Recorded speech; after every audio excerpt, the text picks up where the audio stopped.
स्वागत है दोस्तों आपका अपने YouTube channel civil on spot में।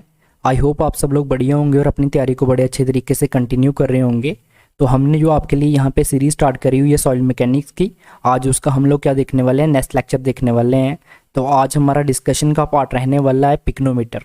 पिक्नोमीटर मेथड की अगर बात करें तो ये भी मेथड हमारा किस में फाइंड करने के लिए हेल्पफुल रहता है, वाटर कंटेंट को फाइंड करने के लिए। तो ये काफ़ी ज़्यादा इंपॉर्टेंट मेथड है आपका। इससे बहुत सारे एमसीक्यूज़ वगैरह आपको जो आपके एग्जाम्स रहते हैं, जेई या एई के एग्जाम्स रहते हैं, तो उससे देखने को मिलते हैं। तो इससे आपको न्यूमेरिकल्स भी बन सकते हैं। इसका फॉर्मूला काफ़ी ज़्यादा इंपॉर्टेंट है। तो आज प्रॉपर हम लोग डिस्कस करने वाले हैं और इसके फॉर्मूला को ड्राइव करके बताऊंगा मैं आपको किस तरीके से पिक्नोमीटर के फॉर्मूला को हम लोग ड्राइव करते हैं। तो इससे पहले वाले लेक्चर में हम लोगों ने सैंड बाथ मेथड और एल्कोहल मेथड को अच्छे तरीके से कंप्लीट कर लिया था। तो आज हम स्टार्ट करते हैं पिक्नोमीटर मेथड को। तो सबसे पहले यहाँ पे हेडिंग डाल लेते हैं, कौन सा मेथड है हमारे पास, पिक्नोमीटर मेथड।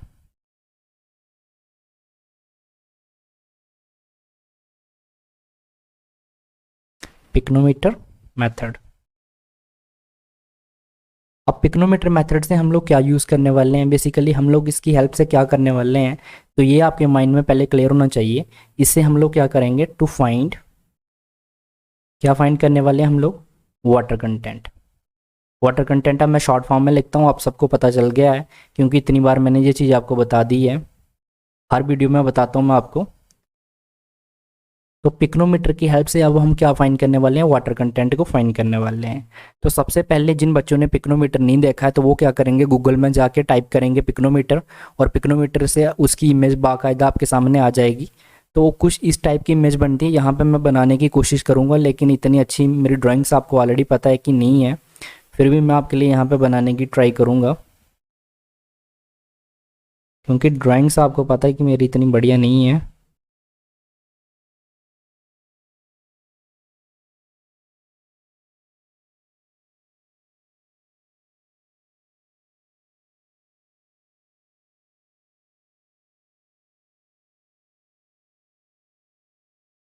कुछ इस टाइप का होता है पिक्नोमीटर आपका।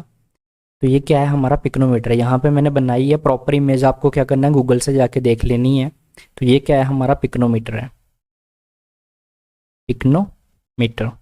अब इसके बारे में जो इंपॉर्टेंट चीज़ें हैं आपके एग्जाम पॉइंट ऑफ व्यू से, वो चीज़ें मैं आपको लिखवा देता हूँ। सबसे पहले आपको इसके बारे में ये पता होना चाहिए कि जो हमारा पिक्नोमीटर है इसका वॉल्यूम कितना होता है। तो यहाँ पे 1 बाय 1 मैं लिख रहा हूँ चीज़ें, तो इसके वॉल्यूम के बारे में आपको पता होना चाहिए। तो पिक्नोमीटर जो होता है हमारा, इसका वॉल्यूम कितना होता है, 900 ml इसका वॉल्यूम होता है। ठीक है, ये चीज़ आपको पता होनी चाहिए। दूसरा, पिक्नोमीटर के बारे में आपको ये पता होना चाहिए कि ये ऊपर से क्या होता है, कोनिकल होता है। टॉप से कैसा होता है, ये कोनिकल होता है। टॉप से ये कोनिकल होता है, तो ये चीज़ आपको ध्यान रखनी है, ये आपको पूछा जा सकता है। उसके बाद में टॉप में ये यहाँ पे ये क्या होता है, इसका होल होता है। ये क्या है, होल है। होल के बारे में हम लोग लिखेंगे यहाँ पे, ये इसका होल होता है यहाँ पे। होल कितना होता है इसके, अगर डाया की बात करें तो इसका डाया होता है 6 mm। अब ये होल क्यों प्रोवाइड किया गया होता है, इसका यूज़ क्या है, यूज़ ऑफ होल का मैं लिख देता हूँ यहाँ पे, तो फिर इसका मैं यूज़ बताऊँगा आपको। तो इस होल की हेल्प से हम लोग क्या करते हैं, बेसिकली एयर को क्या करते हैं, रिमूव करते हैं। तो ये हमारा क्या होता है, एयर को रिमूव करने के लिए हमारी हेल्प करता है ये होल, टू रिमूव एयर। इससे हम लोग क्या करते हैं, एयर को रिमूव करते हैं, तो इसलिए हमें ये होल प्रोवाइड किया होता है। तो अब ये जो चीज़ें थी आपको क्लियर हो चुकी होंगी। अब हम बढ़ते हैं नेक्स्ट, इसका देखते हैं। उसके बाद में अगर इस मेथड की मैं बात करता हूँ, तो सबसे पहले मैं इसकी थ्योरी कवर कर लेता हूँ, उसके बाद में मैं प्रॉपर आपको इसको बताऊंगा किस तरीके से करते हैं इसको, इसका फॉर्मूला कैसे ड्राइव करते हैं। पहले इंपॉर्टेंट चीज़ें जो आपके एग्जाम पॉइंट ऑफ व्यू से काफ़ी ज़्यादा इंपॉर्टेंट हैं, उनके बारे में डिस्कस कर लेते हैं। उसके बाद में ये किसके लिए यूज किया जाता है, ये यूज़ किया जाता है हमारा, used for cohesion less soil के लिए, कोहिजन लेस सॉइल। अब कोहेजन लेस सॉइल कौन सी होती हैं, जैसे सैंड हो गया, ग्रेवल हो गया, जिनके पार्टिकल्स के बीच में कोहेजन नहीं होता, वो कौन सी होती हैं, कोहेजन लेस सॉइल्स होती हैं। अब ये कोहेजन लेस सॉइल में यूज़ किया जाता है। इसको हम लोग कोहेसिव सॉइल में यूज़ नहीं करते हैं। क्यों यूज़ नहीं करते हैं? क्योंकि इसमें से एयर को रिमूव करना क्या हो जाता है, मुश्किल हो जाता है। जो एयर इंट्रैप्ड होती है उसको रिमूव करना डिफ़िकल्ट होता है। तो यहाँ पे रीज़न लिख लीजिए। आजकल आपको क्वेश्चन जो देखते हैं, आप देखते हैं आपको स्टेटमेंट लिखी रहती हैं, तो उसके लिए आपको रीज़न पता होना चाहिए।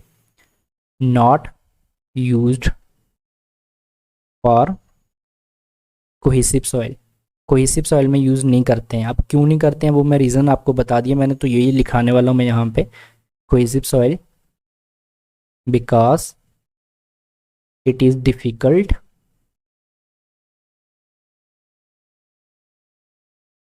डिफ़िकल्ट टू रिमूव, क्या रिमूव करना, in trend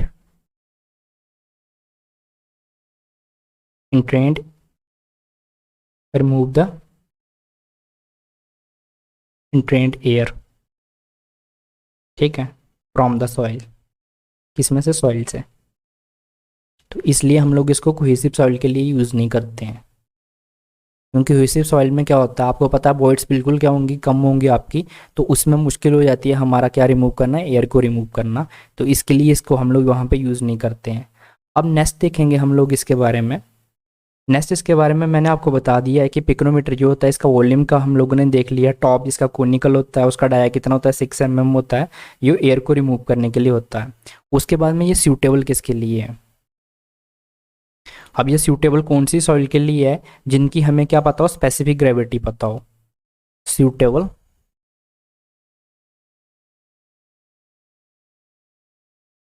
suitable for soils,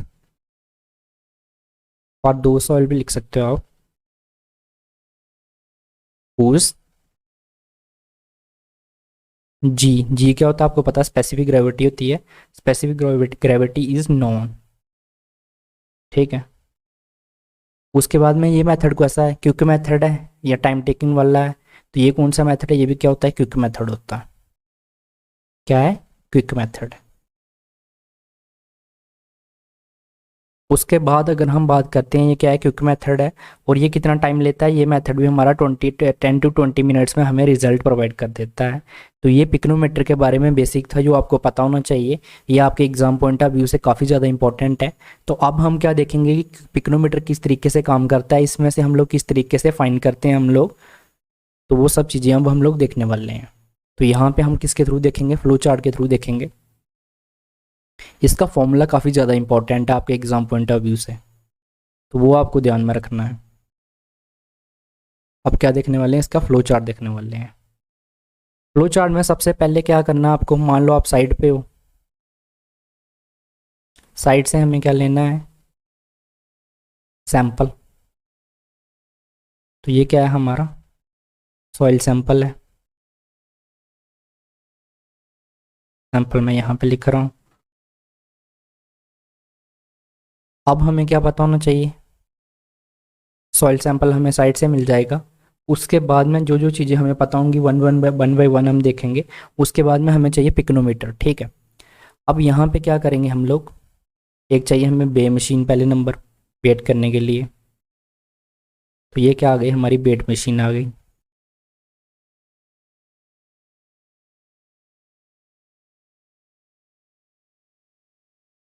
weight machine आ गई। इसके ऊपर क्या होगा, हमारा पिक्रोमीटर होगा।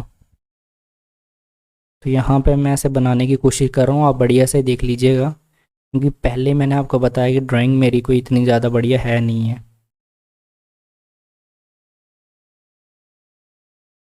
तो ये क्या है, हमारा पिक्रोमीटर है। इसका क्या कर लेंगे, वेट कर लेंगे। इसका हम यूँ मास करेंगे, हम मान लेंगे कि इसका एम्प्टी का या पिक्रोमीटर बिल्कुल खाली है, तो इसका मास करेंगे वो कितना हो जाएगा, m1 हो जाएगा। m1 क्या है, एम्प्टी मास है किसका, पिक्रोमीटर का। उसके बाद में क्या करेंगे हम लोग, हमारा जो सॉइल सैंपल है उसको क्या करेंगे, पिक्रोमीटर में फिल कर देंगे। Fill soil sample, soil sample को क्या करेंगे, फिल कर देंगे इन पिक्नोमीटर। पिक्नोमीटर। अब जब सॉइल सैंपल को पिक्नोमीटर में फिल कर देंगे तो उसके बाद क्या करेंगे, फिर से वेट करेंगे। तो यहाँ पे बना लेते हैं, ये आप समझ लीजिए वेट मशीन है, WTMAC लिख देता हूँ मैं यहाँ पे, तो इसका समझ आइए कि वेट मशीन है। अब क्या करेंगे, पिक्नोमीटर बनाएंगे फिर से।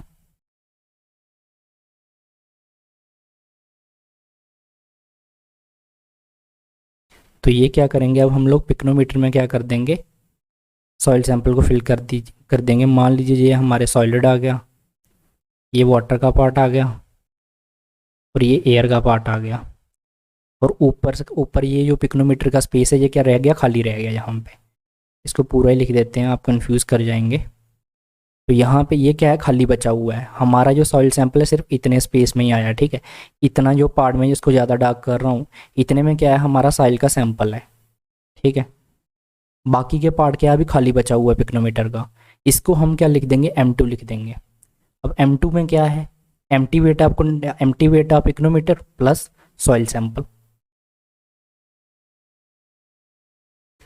अब इसके बाद में हम क्या करेंगे, अब जो हमारे पास यहाँ पे बचा हुआ वॉल्यूम है, ठीक है, जो हमारा पास खाली स्पेस बचा हुआ है, उसमें क्या करेंगे हम लोग, रिमेनिंग वॉल्यूम में क्या कर देंगे, वाटर को ऐड कर देंगे और वाटर भर देंगे बढ़िया से। तो यहाँ पे हम क्या करेंगे,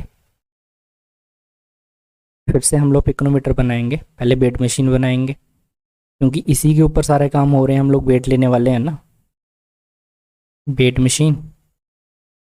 अब क्या करेंगे, पिक्नोमीटर बनाएंगे इसके ऊपर।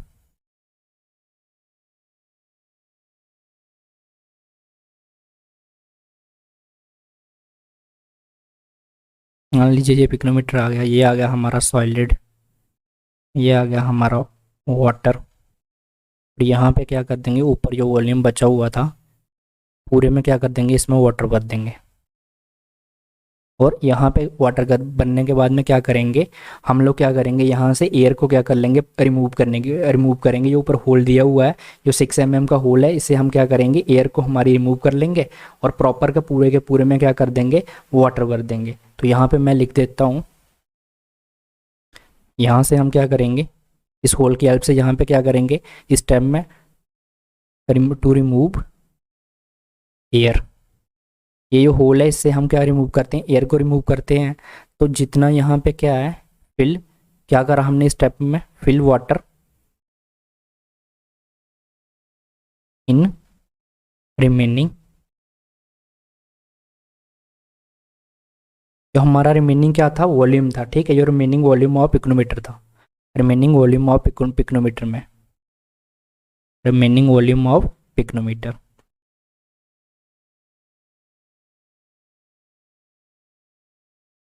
तो इसको क्या लिख देंगे, M3 लिख देंगे। ये हमारा कौन सा मास हो गया, M3 हो गया। अभी तक हमें कितने मास मिल चुके हैं, एक मिल चुका है हमें M1, एक मिल चुका है M2, एक मिल चुका है M3। M3 में क्या है, M3 में किसके बराबर होगा, M3 अगर यहाँ पे मैं बात करूँ तो किसके बराबर है, M2 plus water field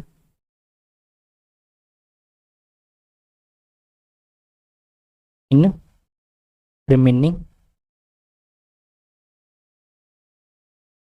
volume of pycnometer. यहाँ पे P/C लिख रहा हूँ तो इसका मतलब पिक्नोमीटर है। M3 किसके बराबर है, जो M2 हो गया हमारा, ये वाला मास जो हो गया जिसमें M1 प्लस ऑयल सैंपल था, और इसके जो बचा हुआ था यहाँ पे, इसको मैं ऐसे करके दिखा रहा हूँ, जो बचा हुआ है ये वाला पार्ट, इसके वॉल्यूम, जो बचा हुआ वॉल्यूम था, तो इसमें हम लोगों ने क्या कर दिया, वाटर को फिल कर दिया। तो यही चीज़ मैंने लिखी हुई है। अब इसके अगले वाले स्टेप में क्या करेंगे, अब क्या करेंगे हम लोग, एक बार वेट करेंगे किसका, पिक्नोमीटर का। कैसे वेट करेंगे, जब ये पूरा का पूरा पिक्नोमीटर किससे भरा होगा, वाटर से फिल्ड होगा, तो तब हम इसका वेट कर लेंगे। अब हम लोग क्या करेंगे, पिक्नोमीटर लेंगे और इसका पूरे को क्या कर देंगे, वाटर से फिल कर देंगे। कर लेते हैं ये चीज़।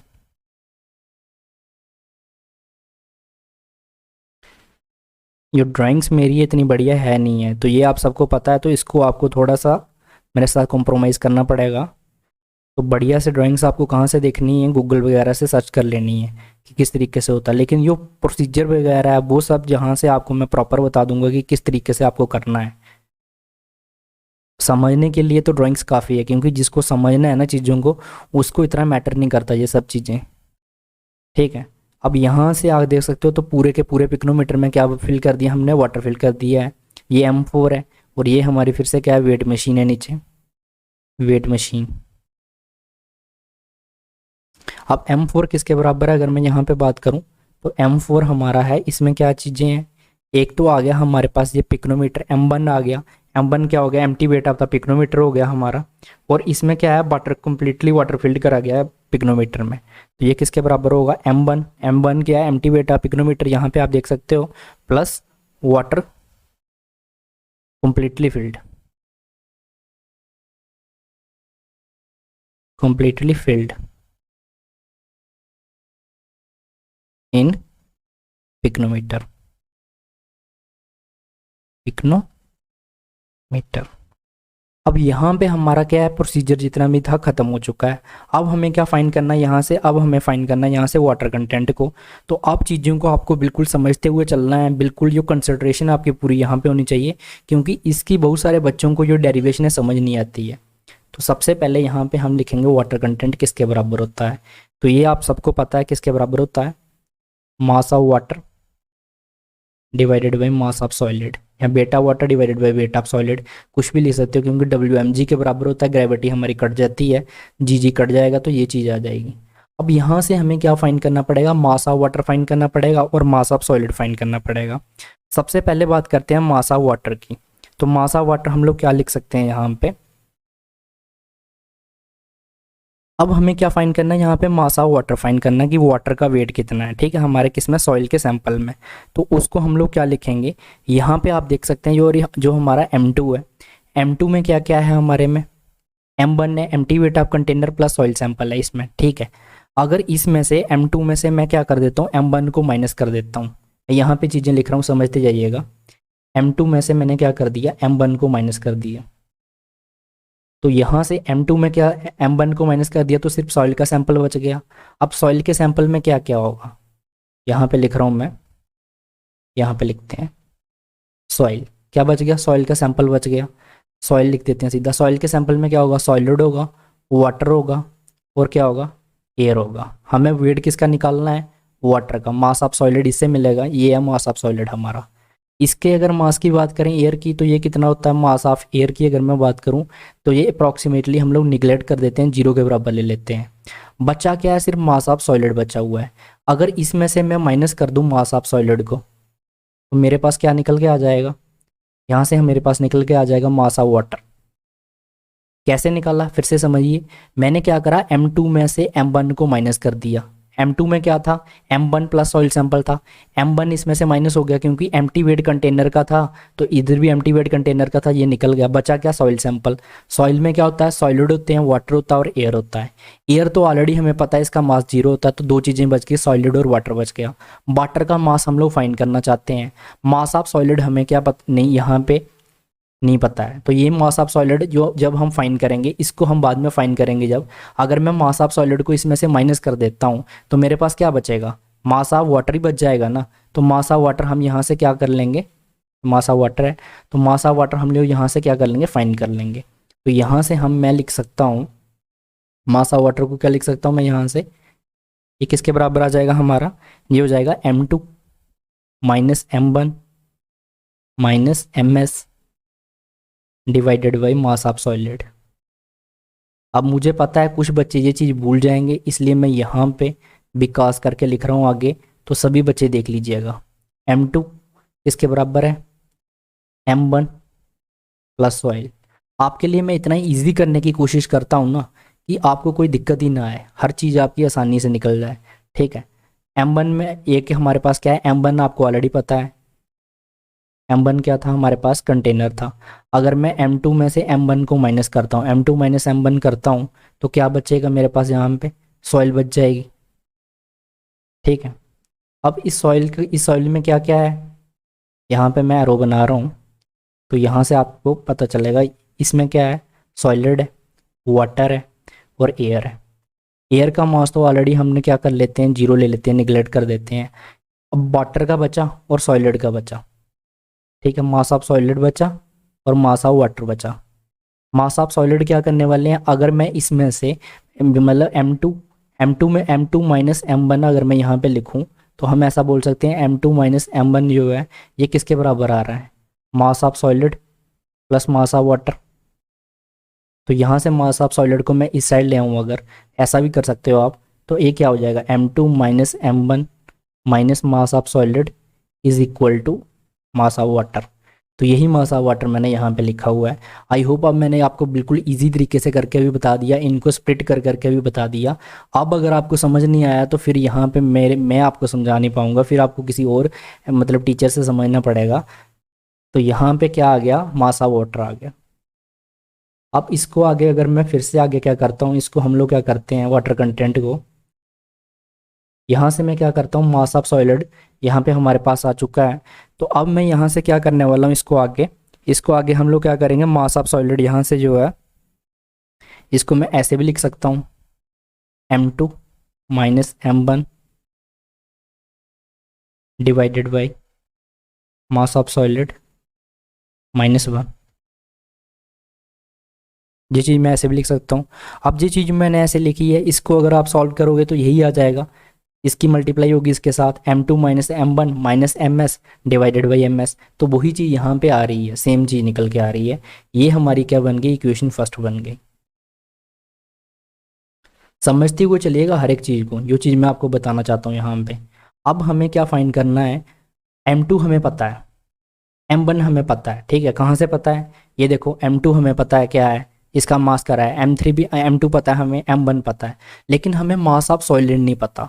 तो मास ऑफ सॉलिड कैसे फाइंड करेंगे, अब हमें फाइंड क्या करना है, सॉरी, अब हमें फाइंड करना है यहाँ से मास ऑफ सॉलिड को फाइंड करना है। फाइंड करेंगे हम लोग मास ऑफ सॉलिड को। अब मास ऑफ सॉलिड को फाइंड करने के लिए हम लोग क्या करने वाले हैं यहाँ पे, तो ये आपका मेन रहने वाला है यहाँ पे। अब आपको चीज़ों को बिल्कुल समझ के चलना है, जो चीज़ें मैं आपको बताने वाला हूँ यहाँ पे। तो यहाँ पे यो अगर मैं बात करूँ आपके पास, यहाँ पे यो हमारे पास जो मास ऑफ, अब हम क्या फाइंड करने वाले हैं, यहाँ पे अगर हम लोग M4 को देखते हैं, ठीक है। M4 में क्या है कि हमारा जो पूरा का पूरा पिक्नोमीटर है ये किससे फिल्ड है, वाटर से फिल्ड है, ठीक है, यहाँ पे।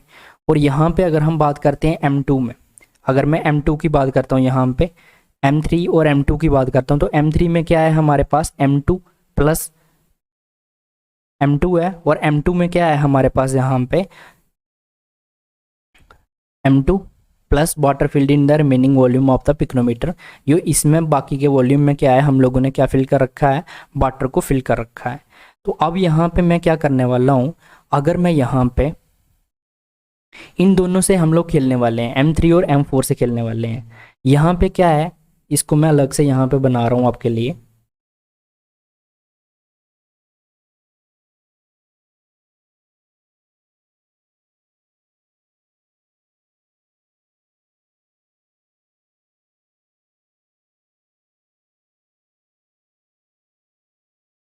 ये क्या है हमारे पास, सॉलिड है, ये क्या है, वाटर है, और इसके ऊपर हम लोगों ने क्या करा हुआ है, वाटर को फिल्ड करा हुआ है, ठीक है। और इस वाले में क्या है, टोटली वाटर फिल्ड है, यहाँ पे आप देख सकते हो। अब मैं यहाँ पे क्या करने वाला हूँ, ये जो मास ऑफ सॉलिड है इसका ये क्या होगा, इसका कोई वॉल्यूम होगा सॉलिड का, BS होगा। अगर मैं क्या करता हूँ, हमारा ये मास है, ठीक है, वाटर का, ठीक है, यहाँ पे मास ऑफ वाटर ये रहा हमारा, ठीक है।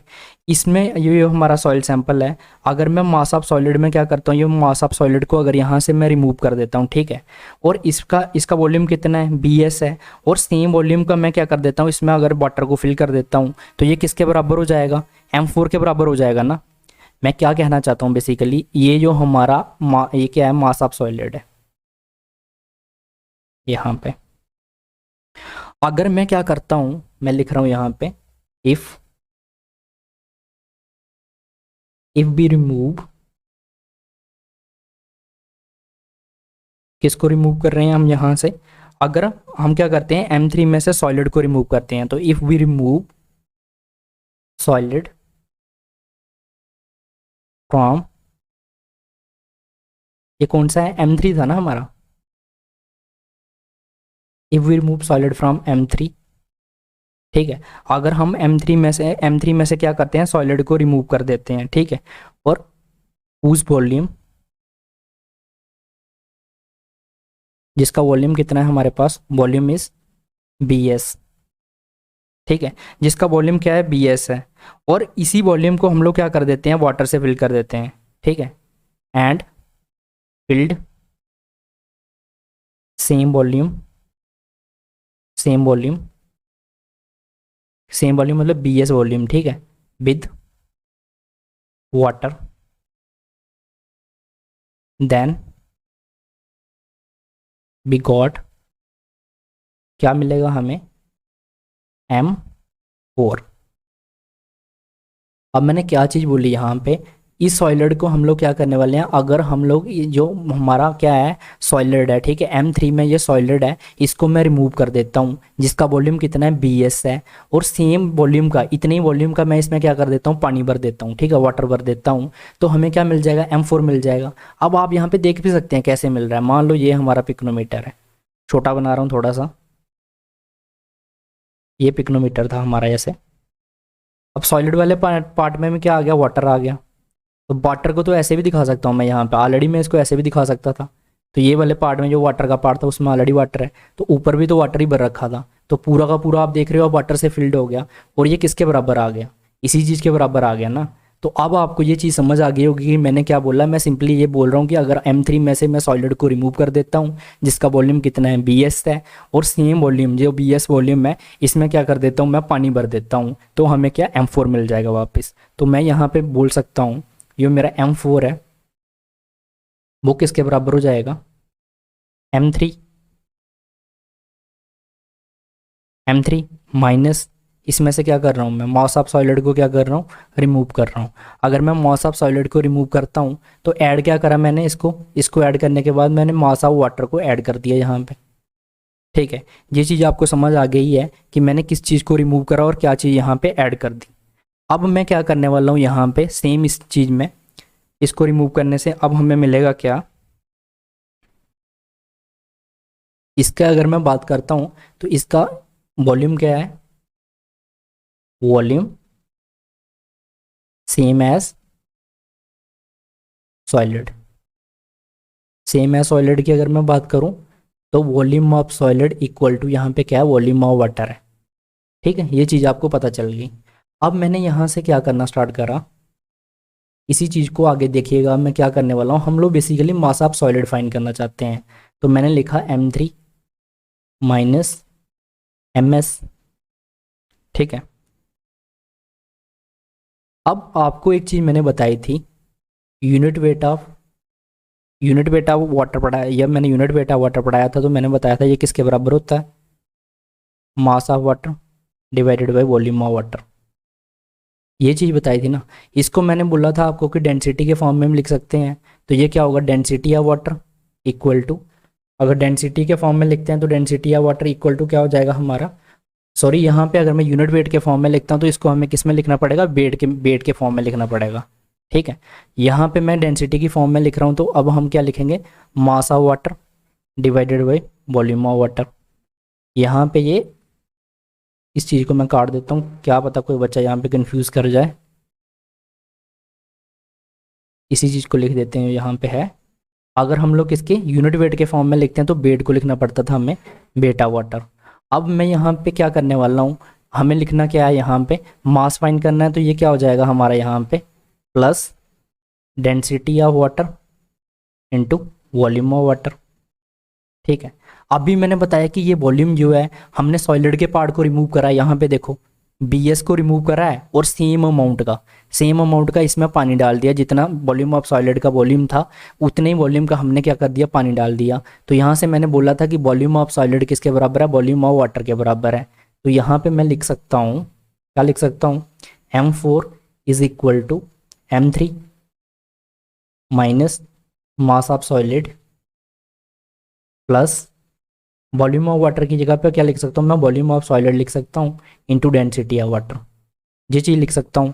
अब यहाँ से मुझे क्या फाइंड करना है, अब मैं वॉल्यूम ऑफ सॉलिड को किसके टर्म में लिखना चाहता हूँ, स्पेसिफिक ग्रेविटी के टर्म में लिखूंगा।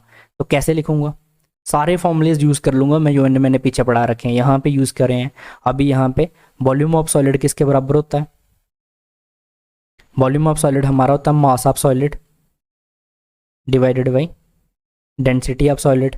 अब ये कहाँ से आया है, ये कुछ बच्चों को इसमें भी कन्फ्यूजन होगा कहाँ से आया है। यूनिट वेट ऑफ सॉलिड पता है ना, ये किसके बराबर होता था, weight of solid divided by, weight of solid divided by क्या होता था, वॉल्यूम ऑफ सॉलिड होता था ना। इसी को अगर हम डेंसिटी की टर्म में लिखूँ मैं, or density of solid equal to mass of solid divided by volume of solid. तो यहाँ से मैंने क्या करा हुआ है, सिंपली वॉल्यूम ऑफ सॉलिड को क्या लिख दिया, मास of solid divided by density of solid. तो यहाँ से आपको पता चल गया कि जो हमारा वॉल्यूम ऑफ सॉलिड है वो किसके बराबर आ गया, हमारा volume of solid equal to mass of solid divided by density of solid. अब यहाँ से क्या होगा, स्पेसिफिक ग्रेविटी अगर आपको याद होगा तो मैंने आपको बताया था ये किसके बराबर होता है, ये होता है हमारा unit weight of solid divided by unit weight of water.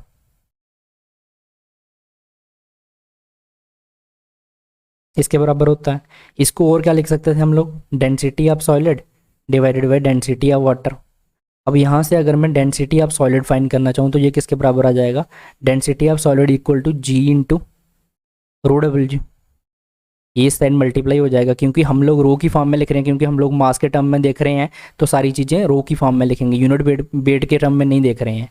तो यहाँ से ये वैल्यू मैं यहाँ पे पुट कर सकता हूँ, ये मास है तो यहाँ से ये वैल्यू इसमें पुट करूँगा तो वॉल्यूम ऑफ सॉलिड किसके बराबर आ जाएगा, mass of solid divided by G into rho W. तो ये वैल्यू यहाँ पे पुट कर देते हैं तो क्या आ जाएगा, M4 is equal to M3 minus mass of solid plus MS divided by G into rho W, density of water into फिर से आगे गया डेंसिटी ऑफ वाटर। अब ये और ये चीज़ आपस में क्या होगी, कैंसिल आउट हो जाएगी।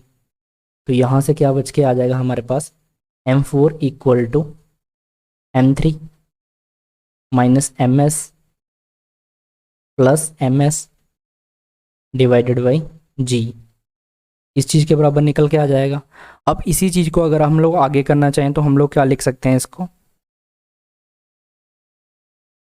अब हम यहाँ से क्या कर सकते हैं, इसी स्टेप में यहाँ पे लिख देता हूँ क्योंकि आगे फिर मैं जाके इसी को यूज़ करने वाला हूँ।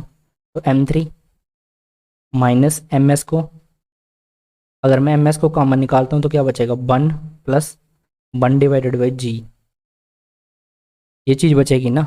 मैंने क्या करा, यहाँ से अपना क्या कॉमन निकाल रही है, यहाँ से इस चीज़ को मैंने कॉमन निकाल लिया, यहाँ से मास ऑफ सॉलिड हमारे पास यहाँ पे ये था तो मास ऑफ सॉलिड की जगह पे क्या आ जाएगा, 1 आ जाएगा। और इसी चीज़ को यहाँ से मैंने, यहाँ पे हमारी जो वैल्यू है ये नेगेटिव आएगी ना, प्लस कैसे कर रहा हूँ मैं, माइनस इंटू माइनस प्लस होगा ना। तो यहाँ से ये वैल्यू क्या आएगी, यहाँ पे प्लस नहीं माइनस आएगा। क्यों माइनस आएगा अभी मैं बताता हूँ आपको। यहाँ पे क्या आएगा, माइनस आएगा। देखो MS की लगी इसके साथ 1 के साथ तो माइनस मास ऑफ सॉलिड। अब ये वैल्यू पॉजिटिव की आनी चाहिए तो ये नेगेटिव इंटू नेगेटिव क्या हो जाएगा, पॉजिटिव हो जाएगा ना। तो इसी चीज़ को मैं आगे लिख देता हूँ यहाँ पे बढ़िया से, हमारा M4 is equal to M3 किसके बराबर आ रहा है हमारा, M3 minus MS into into किसके बराबर आ रहा है, 1 माइनस 1 बाई जी के बराबर आ रहा है। हमें निकालना क्या, मास ऑफ सॉलिड निकालना है अभी भी। तो मैं यहाँ से बोल सकता हूँ M4, 3 को मैं इधर ले जाऊँगा तो क्या हो जाएगा, M3 हो जाएगा। नेगेटिव का हो जाएगा, इधर पॉजिटिव का उधर जाके नेगेटिव का हो जाएगा, इक्वल टू माइनस MS इंटू इसको फाइंड करूँगा तो क्या आएगा, G minus 1 divided by G. अब इस माइनस को मैं कॉमन निकालने वाला हूँ, इस साइड से कैंसिल करना है तो इस साइड से माइनस कॉमन निकालूंगा तो क्या हो जाएगा, ये हो जाएगा M3 माइनस M4। और ये माइनस कॉमन निकालने की वजह से क्या हो गया, कट गया माइनस। अगर किसी को ये समझ नहीं आया तो उसको भी मैं बता देता हूँ, क्योंकि इतना अगर मैंने ड्राइव कर दिया है तो यहाँ से अगर मैं छोटी सी चीज़ के लिए यहाँ से मैंने माइनस कॉमन निकाला तो M3 माइनस M4, देख रहे हो ना। तो माइनस करोगे तो ये नेगेटिव का हो जाएगा, ये M4 पॉजिटिव का हो जाएगा, यही। तो यहाँ से जो माइनस था इसको मैंने कैंसिल कर दिया, ये चीज़ करी हुई है। मैंने पूरा आपको खोल के बताया तो इसलिए मैं कोई भी चीज़ छोड़ना नहीं चाहता, किसी को डाउट रहे ये माइनस माइनस कैंसिल करा है यहाँ से, नहीं तो मैं आपको ऑलरेडी पहले से ये चीज़ बताता ही नहीं। बहुत सारे अगर आपने देखा होगा तो ये चीज़ ड्राइव नहीं करवाता कोई भी, आपको डायरेक्टली फॉर्मूला लिखवा दिया जाता है क्योंकि इतनी सारी ये जो चीज़ें हैं, इतनी ज़्यादा कौन आपको ड्राइव करवाएगा यहाँ पे, ये बहुत क्या हो जाता है हमारे पास, टफ रहता है हमारे पास ये सब चीज़ें करना, क्योंकि ये टाइम टेकिंग है। ये चीज़ अगर आप पढ़ाओगे तो बच्चे वीडियो देखेंगे नहीं, क्योंकि टफ है, तो बच्चे छोड़ के चले जाएंगे, तो इसलिए कोई पढ़ाता नहीं है। लेकिन फिर भी मैं आपको पढ़ाने की कोशिश कर रहा हूँ कि आपको समझ भी आए। अब मैं इसको इस तरफ ले गया तो जी इस तरफ मल्टीप्लाई हो जाएगा, जी बाई ये इस तरफ डिवाइड हो होता है, मल्टीप्लाई होता है, और ये मल्टीप्लाई होता है वो डिवाइड होता है, तो ये चीज़ हमारे पास मास ऑफ सॉलिड की निकल के आ गई। अब हम 2 को किस में पुट कर देंगे, put value of M S in first equation क्या थी, अब देखेंगे आप यहाँ पे कि फर्स्ट ये थी। अब इसमें हम एम एस की वैल्यू पुट कर दो, तो हमारा क्या आ जाएगा यहाँ पे, ये हमारा वाटर कंटेंट है, ये किसके बराबर आ रहा था, तो वाटर कंटेंट अभी हमारा किसके बराबर था, M2 minus M1 divided by MS की वैल्यू पुट करनी है। यहाँ पे MS था ना, ये देख सकते हो MS माइनस 1 था आगे, तो MS की वैल्यू कितनी है हमारे पास, यहाँ से ये वैल्यू पुट करनी है। ये किसके बराबर है, M3 minus M4 into G divided by G-1। ये किसका है, किसके बराबर है, M3 यहाँ पे किसके है, M3 minus M4 into G divided by G-1, और यहाँ पे एक -1 ऑलरेडी उसका है। अब इसको आगे मैं सॉल्व करूँगा तो क्या आ जाएगा, M2 minus M1 divided by M3 minus M4 into, अब ये यहाँ पे क्या है, ये चीज़ डिवाइड हो रही है G-1, तो इधर जाके क्या हो जाएगी, मल्टीप्लाई होगी G-1 डिवाइडेड बाई G-1। तो ये हमारा क्या निकल के आ जाएगा, फाइनल हमारे पास निकल के आ जाएगी, ये वाटर कंटेंट की डेरिवेशन निकल के आ जाएगी, ये हमारा वाटर कंटेंट होगा। तो अगर हम पिक्रोमीटर मेथड से क्या फाइंड करना चाहते हैं, वाटर कंटेंट फाइंड करना चाहते हैं, तो हम क्या लिखेंगे इस तरीके से, आप देख सकते हैं ये हमारे पास जो है फाइनल, हमारे पास जो रिजल्ट आउटकम निकल के आया, ये निकल के आया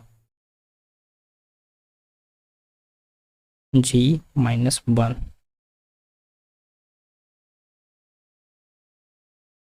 तो यहाँ से आप देख सकते हो M2 minus M1 divided by M3 minus M4 into G-1 divided by G-1।